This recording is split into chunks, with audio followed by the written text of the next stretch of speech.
Yahoo minasan, welcome back again with Mr. K di sini. Seperti judul yang udah kalian baca, kali ini Mr. K mau ngebahas sisi gelap di dunia One Piece. Wow, apanya yang gelap ya? Pasti kalian bingung kan, apa sih sisi gelap yang dimaksud di sini? Wong One Piece itu penuh aksi dan komedi bukan? Ya itu memang benar, tapi sangat disayangkan jika hanya melihat One Piece dari sisi tersebut. Karena sebenarnya banyak hal menarik yang membuat One Piece itu sangat interesting. Terutama di bagian sisi gelap yang akan Mr. K bahas. So, without continue long again, daripada bingung akan sisi gelap apa yang kubicarakan, monggo mawon dah, enjoy saja ke kontennya, oke? Let's go! Seperti yang kita tahu, serial One Piece karangan Eiichiro Oda ini selalu mampu membuat para fansnya hanyut dalam momen-momen yang ditampilkan. Kita sebagai fans selalu saja dibuat tertawa oleh aksi kekonyolan yang dilakukan para bajak laut kenter ini. Yaps, kelakuan mereka selalu sukses membuat perut sakit karena kebanyakan tertawa lepas atau ya setidaknya minimal membuat kita tersenyum sendiri bukan? Namun, tidak jarang juga kita dibuat sedih bahkan sampai harus meneteskan air mata saat mengikuti kisah-kisah mengharukan yang dibuat oleh Oda Sensei ini. Dan jangan lupakan juga bagaimana hebatnya Oda Sensei dalam memberikan kejutan kepada para fans saat sedang enjoy menikmati serial ini. Wah, itu sih epic sih. Bahkan hebatnya lagi, ternyata Oda Sensei ini selalu bisa menyelipkan isu-isu sensitif di real life lalu diaplikasikan ke manganya. Inilah yang Mr. K maksud dengan sisi gelapnya.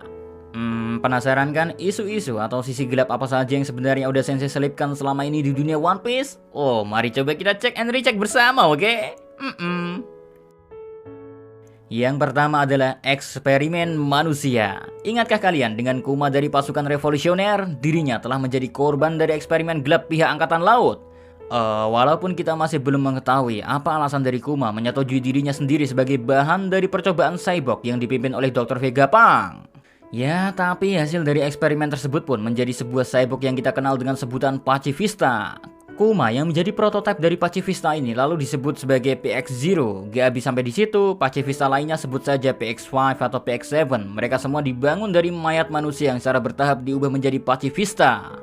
Meskipun tidak murah, eksperimen ini tetap dilakukan oleh pihak Angkatan Laut untuk menambah kekuatan tempur mereka.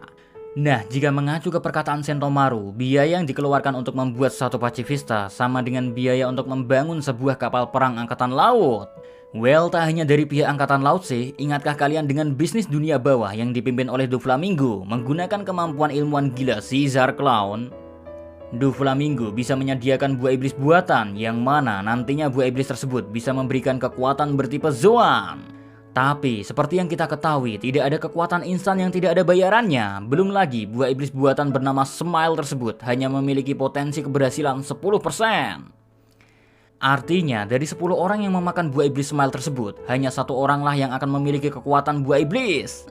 Dan harga dari kegagalan buah iblis buatan ini adalah kehilangan ekspresi untuk meluapkan emosi. Satu-satunya ekspresi yang bisa mereka luapkan hanyalah tertawa. Wah, gak kebayangkan gimana rasanya hanya bisa tertawa di saat kita merasa marah, takut, ataupun sedih. Semua eksperimen-eksperimen tersebut rela mereka lakukan demi mendapatkan kekuatan sebagai gantinya. Next, yang kedua, ada perdagangan manusia. Seperti yang kita tahu di Ark Sabaody, ada sebuah rumah pelelangan manusia bukan? Tempat tersebut menjadi pusat dari perdagangan budak dan rumah lelang untuk menjual berbagai jenis makhluk hidup sebagai budak. Bahkan, salah satu teman Luffy yaitu Kemi hampir menjadi salah satu budak yang terjual di sana.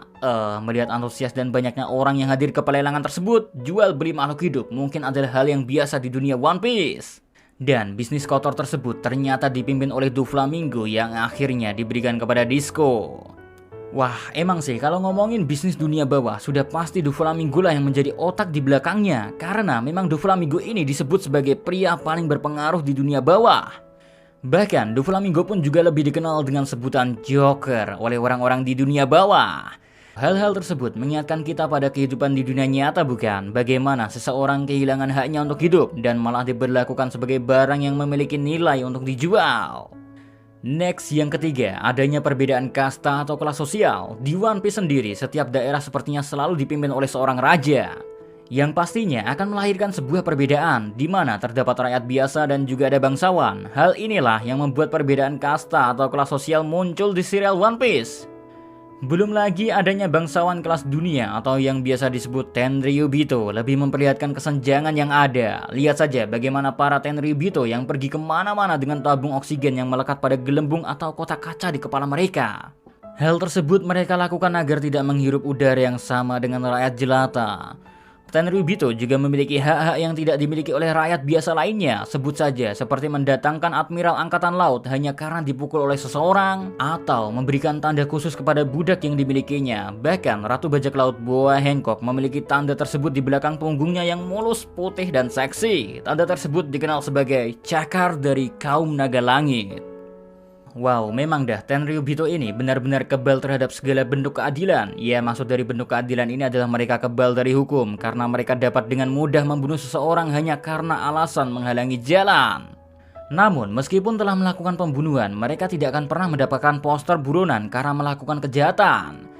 Kayaknya apapun yang dilakukan oleh Tenryubito ini akan selalu dianggap benar. Ya, Mr. K sendiri pun jujur gedek ngelihat kelakuan dari Tenryubito ini. Hawane pengen misuh lan jotosi Tenryubito sing kakean petinggah. Kita lanjut yang keempat, perbudakan semena-mena. Perbudakan menjadi hal yang wajar dijumpai di dunia One Piece, dan Tenryubito menjadi salah satu golongan yang sering melakukan perbudakan. Sebut saja Kuma yang after time skip terlihat menjadi budak dari Tenryubito di Tanah Suci Marijoa. Bahkan, Nico Robin saja pernah diterbangkan oleh Bartolomeo Kuma ke lokasi perbudakan terparah di sejarah One Piece. Ya, Robin diterbangkan ke daerah bernama Tequila Wolf di East Blue. Tempat tersebut menjadi tempat berkumpulnya banyak budak yang dipaksa bekerja untuk membangun jembatan yang bisa menghubungkan berbagai pulau. Wah, waktu ngelihat momen ini langsung teringat dengan para nenek moyang kita yang dipaksa kerja ketika zaman penjajahan. Sulit dibayangkan rasanya bagaimana orang-orang bisa hidup melewati hal tersebut. Sungguh perjuangan yang luar biasa. And last, yang Mr. K ketahui adalah rasisme. Yaps, isu rasisme bahkan sampai sekarang menjadi isu yang sangat sulit untuk diberantas di dunia nyata. Selalu saja ada suatu ras yang merasa kaumnya lebih baik dari yang lainnya. Terutama di dunia One Piece, kita diperlihatkan bagaimana ras manusia ikan menjadi golongan yang selalu terkena diskriminasi, entah karena bentuk fisik yang berbeda atau ketidak saling mengenalnya kedua ras ini yang menjadi pemicu tersebut. Intinya, kebencian sudah terlanjur tertanam di kedua belah ras. Sebut saja Hody Jones yang membunuh Queen Otohime karena Otohime memiliki impian agar manusia ikan dapat hidup bersama dengan manusia. Atau Fisher Tiger yang memilih mati daripada hidup dengan darah manusia mengalir dalam dirinya. Bukan tanpa alasan memang dendam-dendam tersebut lahir. Semua itu terjadi karena pengalaman yang dialami oleh para manusia ikan. Bagaimana perilaku manusia yang kerap memperlakukan mereka dengan seenaknya ataupun memberikan pandangan jika mereka berbeda.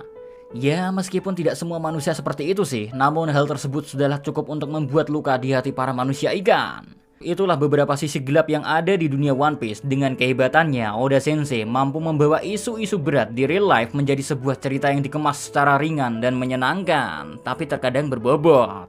Well, makin respect sih sama Oda Sensei ini yang selalu bisa memberikan kita berbagai pelajaran berharga melalui karyanya One Piece. Good job deh untuk Oda Sensei. So, segitu aja untuk konten kali ini, ge. See you again next time. Adios di Caramelo. Stay safe everyone. Salam Animania.